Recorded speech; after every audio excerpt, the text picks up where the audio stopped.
I mean, it's a great aeroplane for tight turning. It's not a difficult aeroplane to fly at all.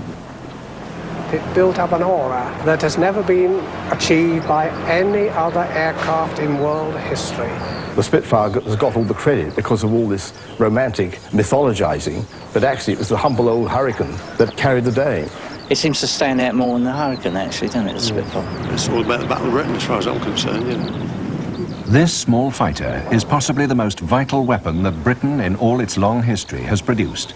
It's a Spitfire. In June 1940, one of 700, it will soon be lost in the first decisive battle to be fought in the air, the Battle of Britain.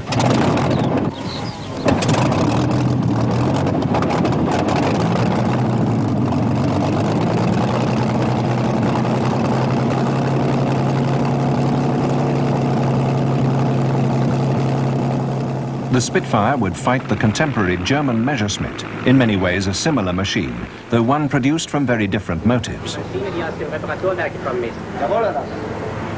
Jungs, beeilt euch, sind bereits Einflüge gemeldet.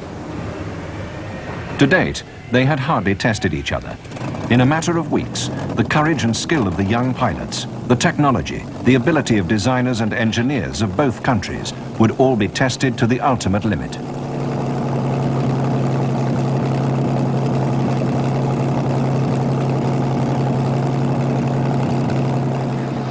Both the Me-109 and the Spitfire were, of course, killing machines, the difference being that the German fighter looked it. The Spitfire having a refined air, which somehow placed it above the vulgar havoc of war.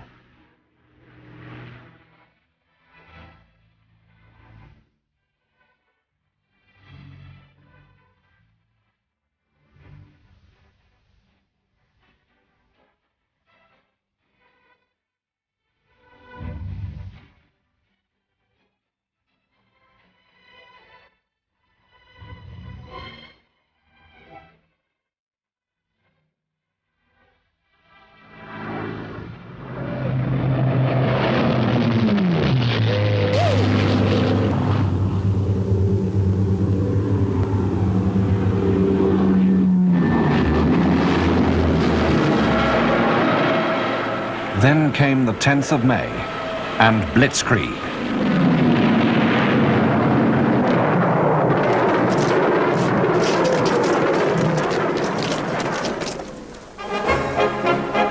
What General Weygand called the Battle of France is over. I expect that the Battle of Britain is about to begin. The whole fury and might of the enemy must very soon be turned on us. Hitler knows that he will have to break us in this island or lose the war.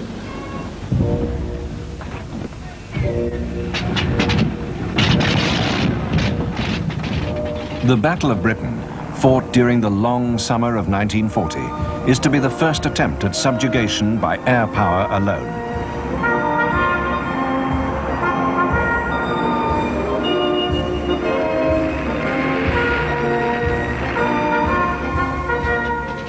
The German pilots are confident. Many, like Werner Mulders, soon to be an ace with 100 kills, have learned their grim trade over Spain, Poland, the Low Countries and France.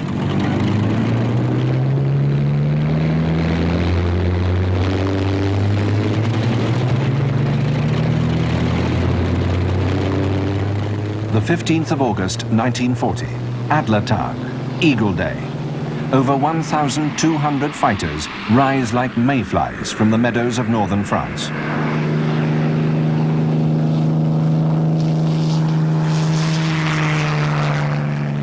(1,800 bombers, Heinkels, Junkers and Dorniers, escorted by the Messerschmitts, take off and set course for England.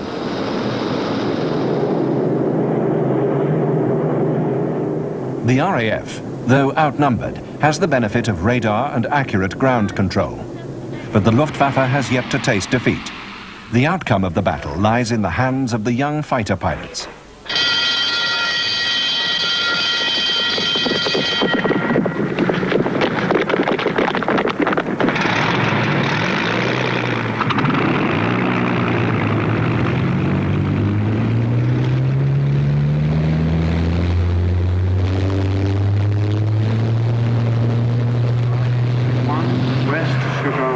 1187, sugar 1187, 4810. Intercept grade 46.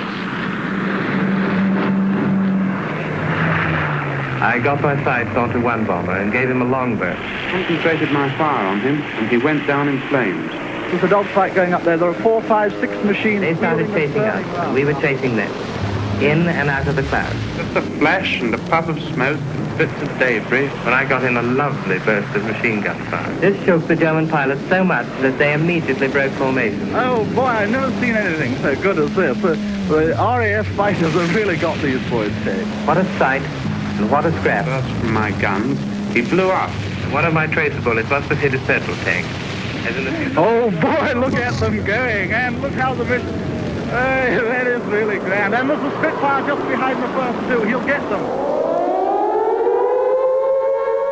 The RAF is not smashed. The invasion postponed indefinitely. A legend is created. The legend of the RAF fighter pilots, peacetime playboys, who, flying a dwindling handful of Spitfires against impossible odds, have saved the free world by routing the Luftwaffe in its pomp.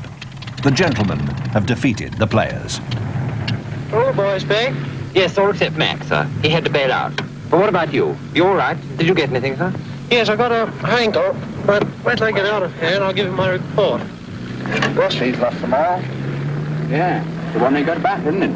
Yeah. I saw him crash into the sea and the crew got away in a rubber dinghy. Swell, that's 111 definitely destroyed. So 3 of them got away in a boat? Yes.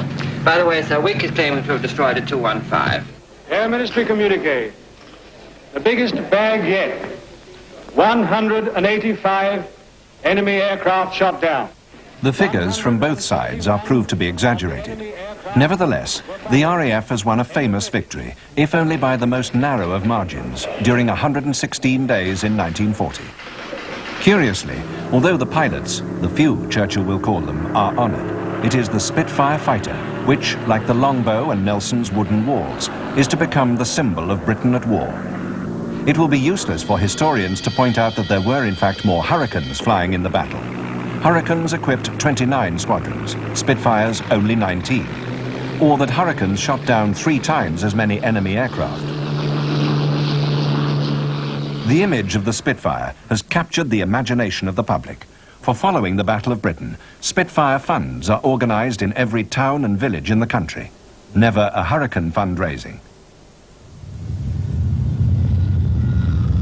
During the battle, as Luftwaffe losses mounted, even the Germans seem to be accepting the legend of the invincibility of the Spitfire. General der Flieger Dolfo Galland. Goering came out to our airfields in France. He was mad at us fighter pilots because we did not succeed in giving sufficient defense to our bomber squadrons against British fighters.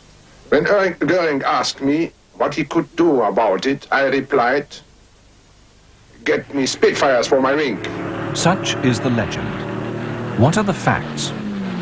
During the Battle of Britain, the Luftwaffe losses were 1,733 aircraft destroyed and 643 damaged. The RAF had claimed twice the number. The RAF have lost 915 aircraft in combat, 402 of them Spitfires. The Germans have claimed over 3,000, a figure far in excess of the total RAF fighter establishment.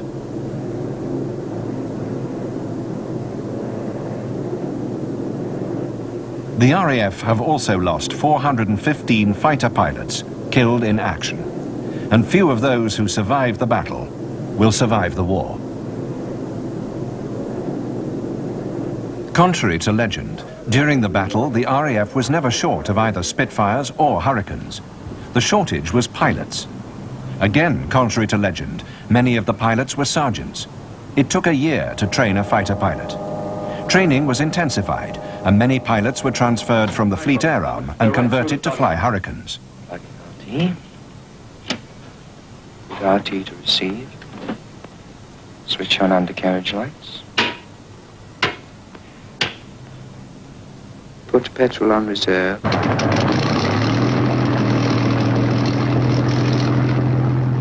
History has not been kind to the Hurricane, which was not markedly inferior to the early Spitfire. It was easier to fly and land, It was a better gun platform. True, the Hurricane was not as fast, so as far as possible, Hurricanes attacked the bombers. The faster and more agile Spitfires took on the fighters. The Spitfires and Hurricanes were complementary, but in 1940, and certainly today, 50 years on, the Spitfire stands secure as the winner of the Battle of Britain and as the supreme fighter of all time. In permanent celebration of the 1940 victory, Spitfires were used at many RAF stations as gate guardians. Now, they're glass fibre replicas. The Spitfires which used to stand at the gates have been brought in from the cold, either for restoration or to donate components to keep the immaculate airshow queens of the RAF's Battle of Britain memorial flight airworthy.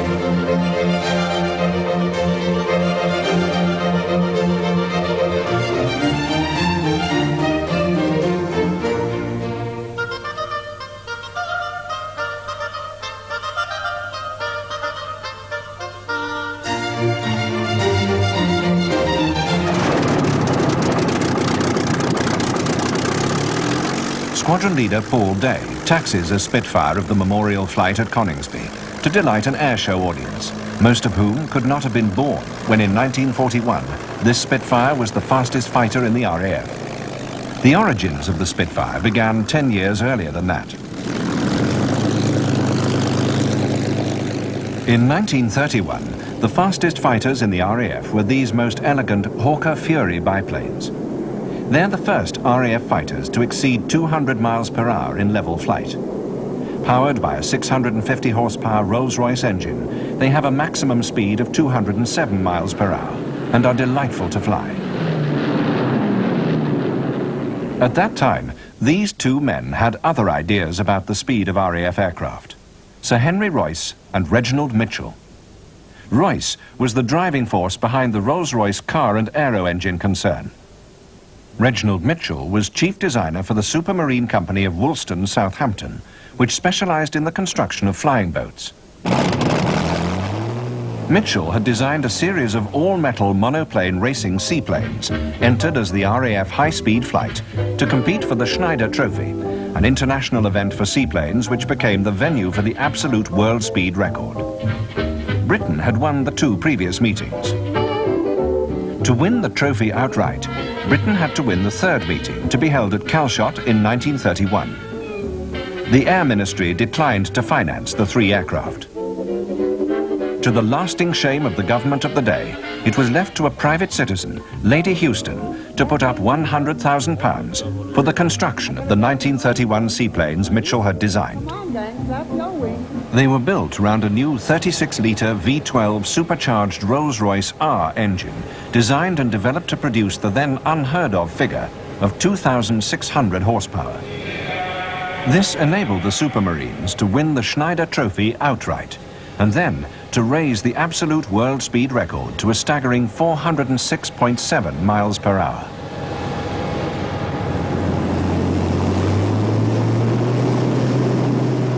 The Supermarine was not the prototype for the Spitfire. Impressive though the performance of the seaplanes had undoubtedly been, they were in no sense practical aircraft. The Sprint engines had to be stripped and overhauled after every 5 hours running. In 1931, none of the RAF's grass airfields would have been large enough for them to take off as land planes. The experience gained enabled Mitchell to design and build a monoplane RAF fighter. It was unofficially called Spitfire and flew in 1934. However, the performance was disappointing. That Spitfire was to end its days as a gunnery target. Back to the drawing board. Mitchell revised the design with a retractable undercarriage and enclosed cockpit, though still retaining the underpowered Rolls Goshawk. The Air Ministry was not enthusiastic. A still later version, again Goshawk powered, was offered. It also failed to excite official interest, though the elliptical wings hinted at a familiar shape to come. In 1934, Rolls-Royce had been on the point of giving up aero-engine manufacture. They announced a new engine based on the record-breaking 36-litre Schneider Trophy R that had been scaled down to a mere 27 litres to produce a lightweight V12 military aero engine in the 1,000 horsepower class. It was to be named Merlin. In 1934, it represented the world peak of applied technology. Excited by the promise of this powerful new Rolls-Royce engine, Mitchell proposed in 1935 a final revision of his rejected monoplane. It was clean and purposeful. However, the elliptical wings caused official disquiet, for though aerodynamically efficient, they would be difficult to manufacture. Nevertheless, a £10,000 contract was offered for the prototype to be ready by October 1935. At Hawker's, a rival fighter is on the drawing board. It's been designed by Sidney Cam, who was also responsible for the Fury, and it too will be a Merlin-powered monoplane. As you know, we've been thinking around this problem for some time, and without any doubt it means leaving the biplane, which we know so well, and going to the monoplane with heavier armament and many new features such as closed cockpit, retractable undercarriage, higher wing loading, and of course, new structural problems. The biplane Fury became the monoplane Hurricane. In 1935, 600 were ordered. The Hurricane was an easier proposition to manufacture than the rival Spitfire. It was the end of a simple wood, metal and fabric technology which began with the Sopwiths of 1917. The Spitfire was a complex new all-metal technology. The planning of Britain's new air program begins to show results. Preview is given of Vicker's contribution to the mightier air fleet, which will bring air supremacy to Britain. The Spitfire takes off first. This is the latest type of single-seater fighter, and as you can see, a monoplane. In design and construction, she is not unlike the last Schneider Trophy winner. That she is going to be a great asset to the RAF is pretty obvious. We are flying along in our own plane at about 175, so what speed she is capable of, you may judge from the pace at which she overtakes us. July 1936. Geoffrey Quill, the test pilot. Mitchell was in the chase plane. Sadly, he was not to live to see his design into production, for he died the following year of cancer at the early age of 42. Mitchell was succeeded by his chief draftsman, Joe Smith, as the Spitfire went into production. Mitchell had this power, not only was he a great designer, but he had this essential quality that he was able to build up an extremely competent team around him and to really make it work as a team and control it. And this is, of course, what uses a good aeroplane. It can't be done any other way. I think it's right to say that at the time, not everybody believed that the Spitfire was a good aeroplane or even a practical aeroplane. There was a very widely held view that it was far too much influenced by the racing experience that Supermarines had, and that it was, in fact, nothing more or less than a sort of racehorse, which was quite unsuitable for the hurly-burly of service life, and a lot of people thought it was the engineering was too difficult, it couldn't be produced. And it very nearly wasn't, for what would become a depressingly familiar failing of British industry was soon manifest. The production of the first order for 310 Spitfires fell behind schedule and went over budget. There were appalling delays because of the inability of the subcontractors to actually fabricate, for example, the wings of the Spitfire, and so the Spitfire was delivered to the squadrons 18 months after the Messerschmitt 109 was delivered to the German squadrons. The Messerschmitt is a sort of Mercedes job. In other words, it entirely understands production engineering, the problems of fabrication and manufacture, and was designed as that from the start, and therefore it is less romantic, less beautiful, but in its way just as effective and much more easy to produce. And what people don't often realize is that the later marks of Spitfire took 3 times the man-hours to produce as the later marks of Messerschmitt. I think the difference between the Spitfire and the Messerschmitt is a total difference in the philosophy of making anything. To me, the Spitfire is part of British romanticism and love of individual craftsmanship, you know, the beautiful thing, the kind of sports car ideal, and was designed by Mitchell himself with no idea whatsoever about the problems of production engineering. No, it wasn't designed with mass production, 22,000 eventually, in mind at all. It was an advanced airplane, a thoroughbred airplane with no concessions to anything except aerodynamics. And the Spitfire was a very advanced airplane for its time because it was just the start of stress-skin wings and fuselage. Fuselage of the Spitfire never gave any problem, but the wings were complicated. They were very thin, much thinner than any previous airplane, and they were elliptical to get the best aerodynamic results. So they were a complicated production job, and supermarines didn't do them themselves. Supermarines, when the Spitfire came into production, had only 600 people. By 1940, they doubled it, and by the end of the war, they had 10,000 spread around. But the wings were subcontracted out to General Aircraft, to Popjoy Motors, to Press Steel at Cowley. And so they were built in various places and then brought together, and they didn't all fit together. So this held up things to begin with, but it's unfair to say they didn't get going, because they did. As Spitfire production belatedly got underway in 1938, the last months of peace were ebbing away.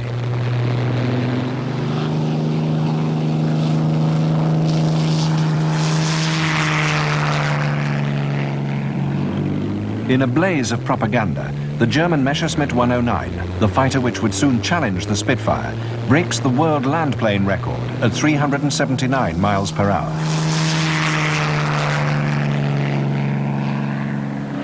It was in fact a special aircraft, though the Germans claimed it only to be a slightly modified service Me-109. The record-breaking pilot was an engineer, Dr. Hermann Wurster. The Luftwaffe began serious training as soon as Hitler came to power. The pupils were handpicked and learned to fly the Messerschmitt, a professional's aircraft. There were no weekend biggles here. It was not until July 1938 that 19 Squadron converted from Gauntlet biplanes to become the first RAF Spitfire Squadron. The CO, Squadron Leader Eilif Cousins. The squadron morale wasn't exactly high because, after all, the Gauntlet wasn't fast enough to run away from the Messerschmitt. And so, after a certain amount of wheeling and dealing with fighter command, I managed to get the first allocation of the Spitfires. And I collected one and so on. And the great point was, could the average pilot fly a Spitfire without any duel, because there were no dual Spitfires. So consequently we had an indoctrination program whereby he watched somebody take off who knew the ropes, and of course read the manual and had hints and tips and so on, and gave him a pat on the back and said, it's all yours. One unlikely pupil was the Under-Secretary of State for Air, Captain Balfour, who showed keen ministerial interest. What is more, having got into a flying suit, he takes the machine for a spin. An Under-Secretary of State who can handle the fastest aircraft of the service at 300 miles an hour. 19 Squadron, with 9 others, were Spitfire-equipped just as war was declared in September 1939.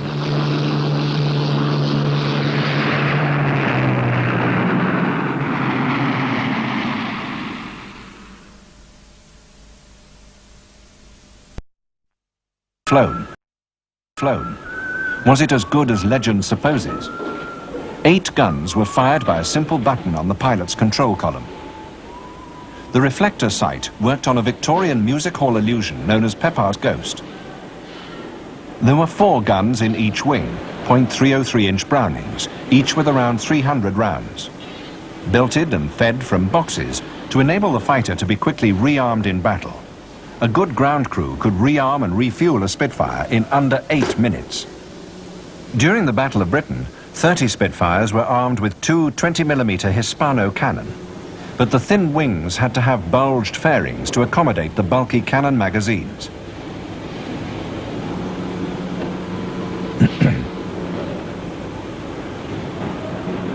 Due to the tendency of the early cannon to jam, machine guns were preferred. They were traditionally protected by the application of doped fabric to the gun ports. By the onset of the Battle of Britain, the variable pitch propellers of Spitfires and Hurricanes had been fitted with a constant speed unit. In the simplest terms, an automatic in place of a manual control. It meant that pilots could use full combat power without the danger of over-revving the engines. The primary flying controls were manual, operated directly by the pilot, though the landing flaps did operate by compressed air.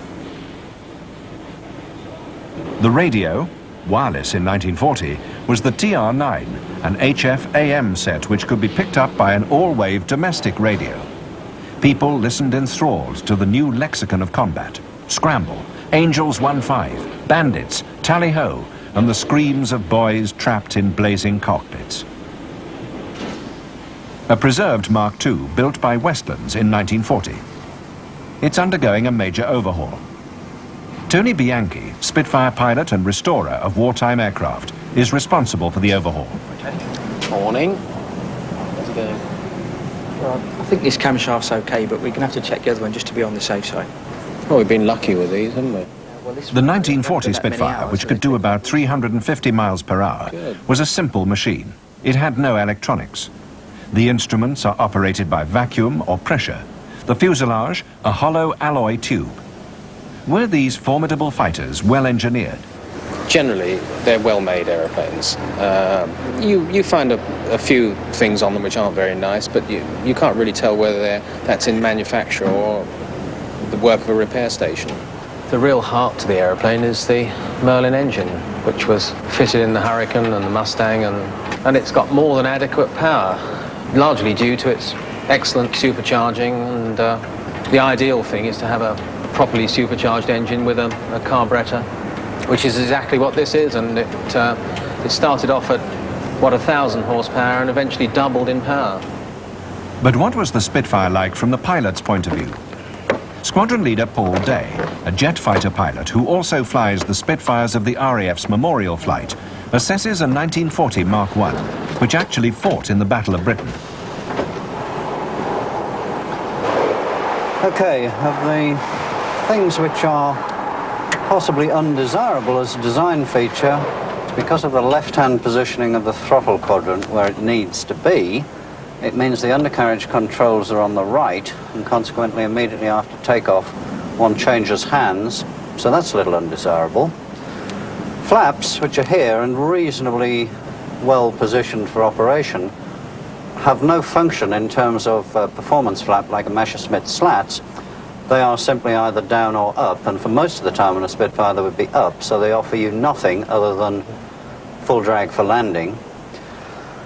Of the rest of it, it's not badly positioned in terms of instrumentation, except that the engine instruments, which are clustered over on the right-hand side, are not particularly attention-getting in terms of you having a problem during a period of high workload. I think the first thing you would know is oil on the windscreen or smoke. Because of the addition of the armoured glass and the columns here, it very much restricts vision forward. There would be a reflector gun sight here, which will restrict it even further. These panels are not particularly good. Quality of the glass here is actually extremely poor and distortive, and therefore will cut down the range at which you're going to see somebody. That having been said, there are also problems now in that it is very difficult to turn one's head around and look backwards, which one needs to do because it's where the problem will arise most of the time. For that we have a tiny little makeup mirror here, so you're scanning a very small fixed piece of sky. Out front, there's a good 6-8 feet of nose, 10 feet of nose if you're talking Griffon Spitfire, under which all manner of nastiness can be going on. For instance, even nowadays, low level in a Griffon Spitfire, at 500 feet, the next 3 miles is blind to you under the nose. You then come to what can you see actually out of the cockpit, and of course what you can see is mainly this wonderful elliptical wing under which all manner of other problems are going to be hiding. So all in all, the wing is wonderful, but the wing is very, very much in the way in terms of what you'd expect of certainly a modern combat aeroplane. There's far too much nose, and because you're constrained in the cockpit, actually seeing behind you where the trouble normally comes from is somewhat of a labour of love. It's light and agile, and it is given the lineage of other World War II fighters, well up in its class. It has the clear benefit that it's got an excellent CSU, i.e. a variable pitch propeller. Throttle quadrants where you want it to be. The actual system for arming and firing the whole thing was where you want it to be, and extremely simple. Not unlike some modern fighters. Given the small cockpit, you can in fact get an awful lot of back stick with quite a reasonable amount of aileron. So all in all, yes, as a dogfight aeroplane of that era, it's pretty good. So as it turned out, Reginald Mitchell got it more or less right. I think Mitchell got it absolutely right, yes, indeed. He was the quantum jump in fighter design. And I think had we not had it, we could have been in big trouble.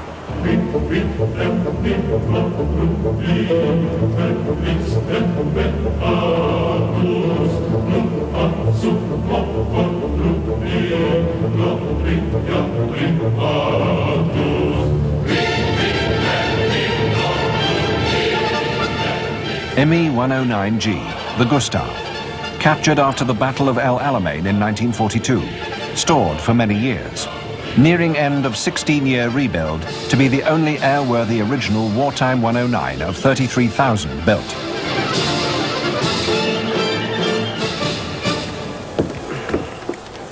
Paul Day, Spitfire pilot and Spitfire critic, climbs into a Messerschmitt for the first time.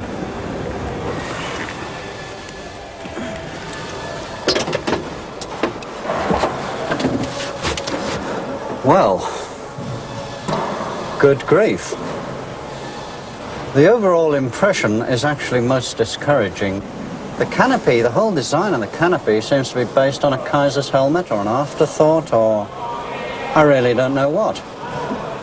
The second immediate impression is just how unbelievably small it is. It is probably a good 25% less working room even than a Spitfire, which surprises me given that I'm lightly built and didn't have that much room in a Spitfire. There is actually no room whatsoever, and in fact I could do with a lot more room at shoulder height here. There is quite considerable interference with the ability to move the stick left and right. It affects your ability to swivel round even without the canopy shut. Right, well, let's see what it's like with the lid down.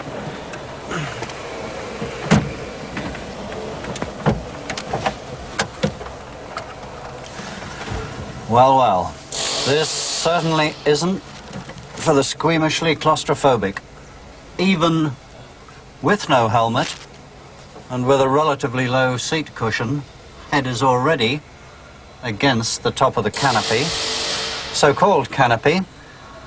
Fairly obviously, the first thing that takes you is just how little room. It is probably, it's a good 100% worse than the problem of turning round to look behind you in a Spitfire. The view forward, well, is almost all either Krupps of Essen or 2 inches of armoured glass. It's impossible to fly this aeroplane with the canopy open, which accounts for the provision of the sliding side windows, which is fine. However, as it has no side door either, then the consequences of crash landing coming to rest upside down are fatal, undoubtedly. Okay, let's do a bit more weightlifting on what is actually a very heavy canopy, which I wouldn't care to have drop on my head or wrestle with in a bailout situation, and take a look at what, to be fair to the aeroplane, are some features in the cockpit which I actually like. Starting on the left, the elevator trim wheel is perhaps a bit too big, but nicely positioned and businesslike. Throttle quadrant is nice, throttle friction is nice. It's all businesslike, well to hand, and of course that allows sufficient space for what is perhaps the best comparative feature cockpit-wise between the 109 and the Spit, in that the undercarriage controls are nicely to hand just in front of the throttle controls and do not require that one changes hands immediately after takeoff. Blind flying panel, given that it's not particularly familiar to me, looks okay, and I particularly like the artificial horizon one can cage it and thereby keep it from damage, toppling during heavy manoeuvre, or possibly even fast directed afterwards. It's a much more businesslike instrument than Spitfires. There is then, of course, the breech of the cannon, which fires through the spinner, which seems to take up quite inordinate amounts of room. The engine gauges and fuel gauge, quite reasonably easy to read. But other than that, I must return to my previous verdict on it. It is unbelievably small, unbelievably cramped, and I certainly wouldn't care to go to war in it, given the knowledge that the opposition was equipped with a Spitfire. I think it's terrible.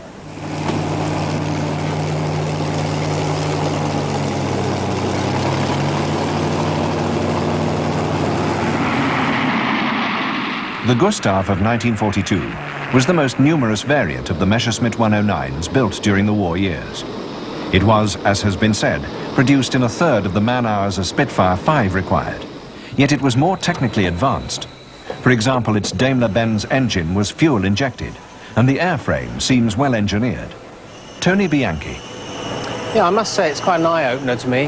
I've always been led to believe that the 109 wasn't very well made, and there were all sorts of complications on it, but on first appraisal, it's certainly superb. Fuselage, for instance, it's got very nicely let-in skins onto a frame, and they're let in very carefully, and it's nicely flush riveted. It's a second-generation monocoque aircraft, and it's certainly more modern in areas.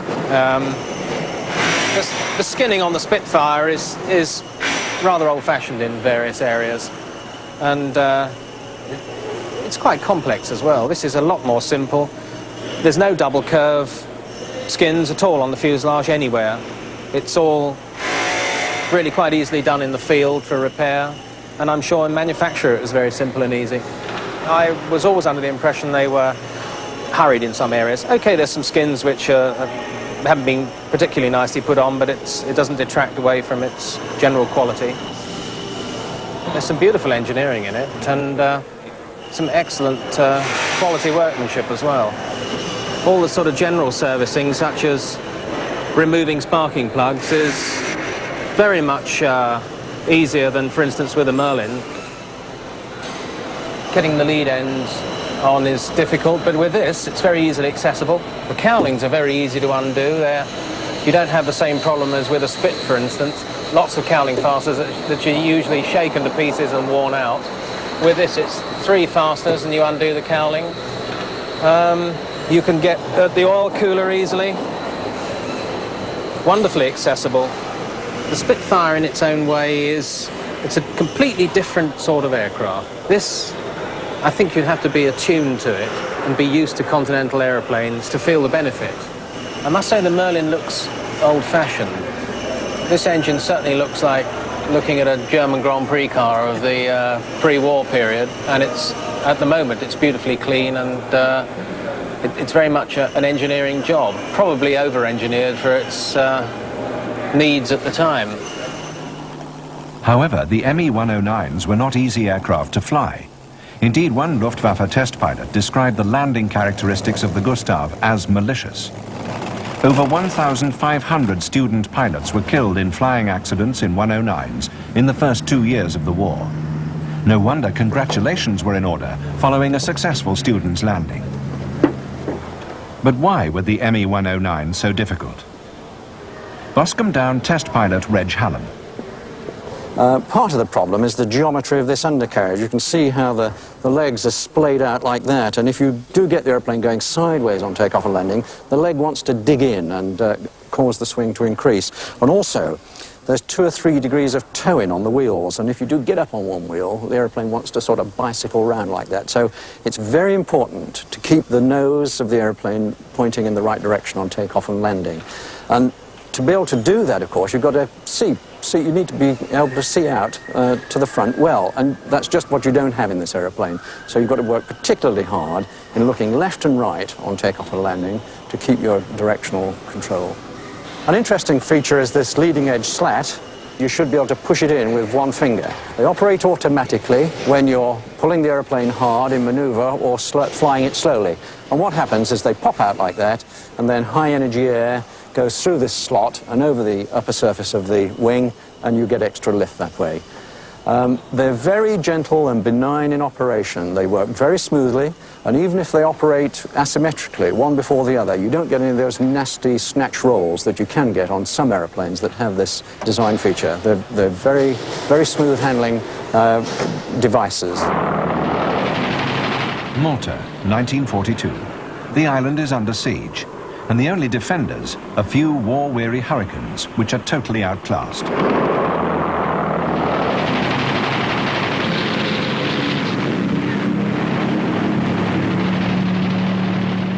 Spitfire 5s were flown from carriers, and Malta became a repeat of the Battle of Britain.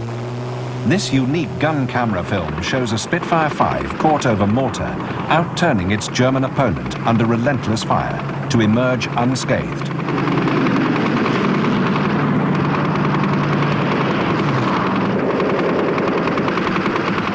Spitfires had turned the air battle. The siege was lifted, and soon Spitfires flew from Malta to support the 8th Army as bombers. An RAF Spitfire pilot who fought the Messerschmitts over Malta, Laddie Lucas. We always had a very high regard for them. 109 Fs and Gs, as we had there in 1942. And the Luftwaffe flew them awfully well. They got the most they could out of these aeroplanes. They flew them very fast with these open line abreast fours, pairs of aircraft and fours. And they were really very good indeed, but I don't know that any of our fellows would have preferred this to a Spitfire 5, which is what we had then. And of course, later on you got the Spitfire 9, which was a wonderful aeroplane. But on the whole, the thing, as you know very well, went from one aeroplane to another. One side got the ascendant, and then the other passed to the other, and so on. And this aircraft, which lasted throughout the war, was an exceptionally good aeroplane. I don't think there's any question of it. Well, I've never found a Spitfire pilot yet who wasn't prepared to take on a Messerschmitt 109 F or G in his Spitfire 5.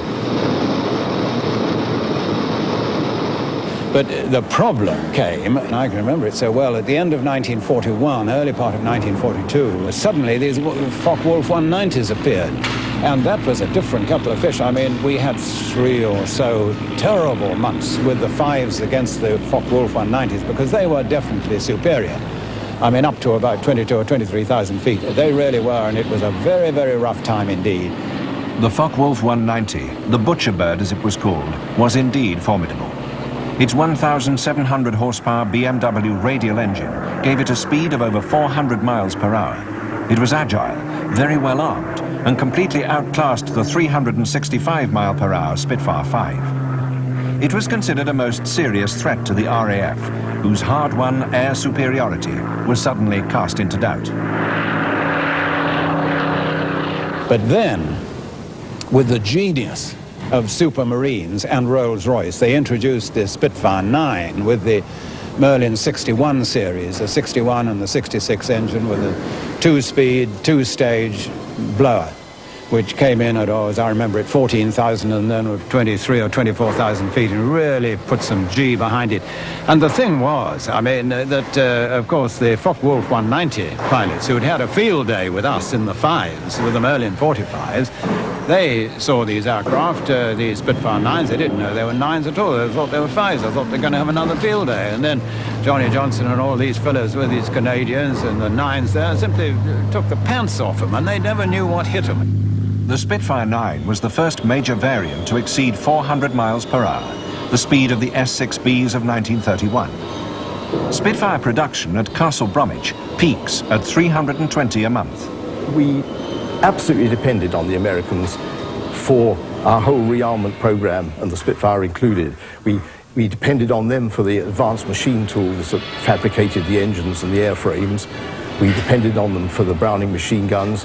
We actually depended on them enormously for instruments and instrument panels because, in a word, the poor old Brits at that time had a rather weak high technology industry in terms of machine tools and instruments. We just had to import it.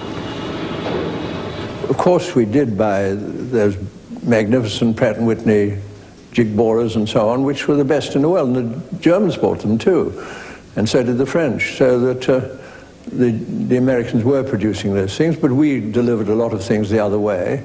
Nobody had a monopoly of the best ideas before the war or even during the war, and we were well, of course the Americans didn't have a fighter worth anything until the Mustang came along with the Merlin engine to a British specification. So it was a two-way road.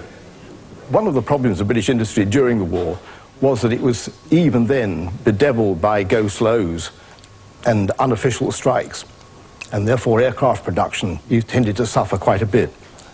Not much as it appears in terms of the overall numbers, but just enough disruption to cause quite a lot of alarm to the government at the time. They had some unrest, but nothing serious. There were no major strikes, no. They were just really getting into the ideas of what mass production, or what for those days was mass production, was all about. And of course there were a few problems to iron out, but they weren't held up. And the fact that twice as many Spitfires and Hurricanes together were built during the Battle of Britain compared with the Germans' output of Messerschmitts shows that it wasn't too bad an effort anyway. As Spitfires were built under pressures of war, what problems did they pose on their first flight? Chief Test Pilot Alec Henschel.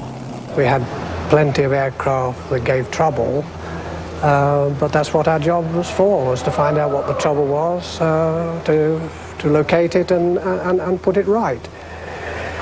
I should think very little trouble with the fuselage as such. Possibly some troubles with the engine at times, like skew gear failure. You could fly an aircraft on test probably 3-4 times, be perfectly okay, and then at normal revs, normal boost, the engine would suddenly stop because the two magnetos had been cut off. But I think possibly, apart from the skew gears, piston failure was probably the most disconcerting, depending on when the engine suffered its damage. I did have one in a dive that the piston seized, the whole engine seized, and then because we were in the dive with the prop thrust overloading the bearers, the engine and the cowlings were starting to break up and fly around, and before I knew where I was, I'd been flung out also.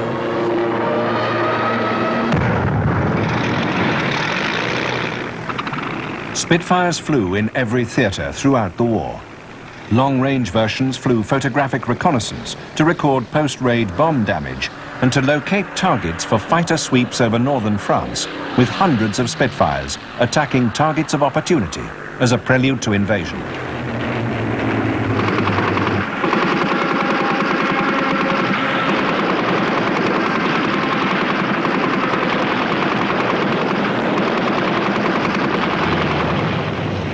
Seafires flew from carriers on every ocean, including the Pacific.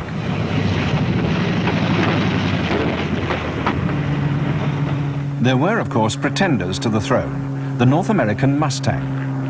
The early versions, however, were confined by the poor altitude performance of their American Allison engines to a low-level ground attack role.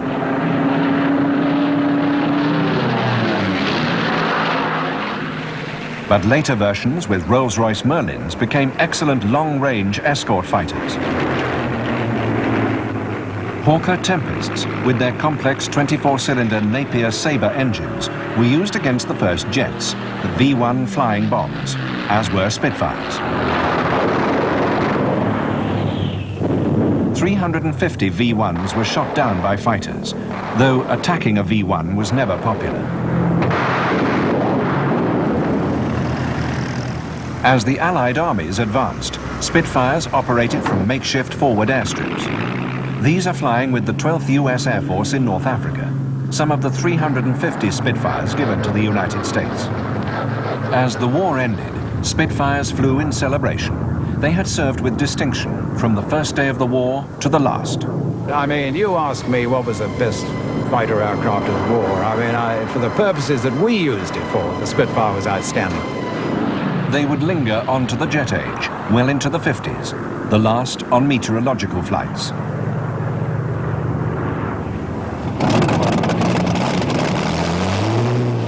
Their day is done, though 3 Spits will be kept by the RAF for Battle of Britain flypasts, commemorating the battle they did so much to win.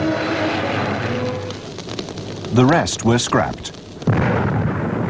Or, like that first Spitfire,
and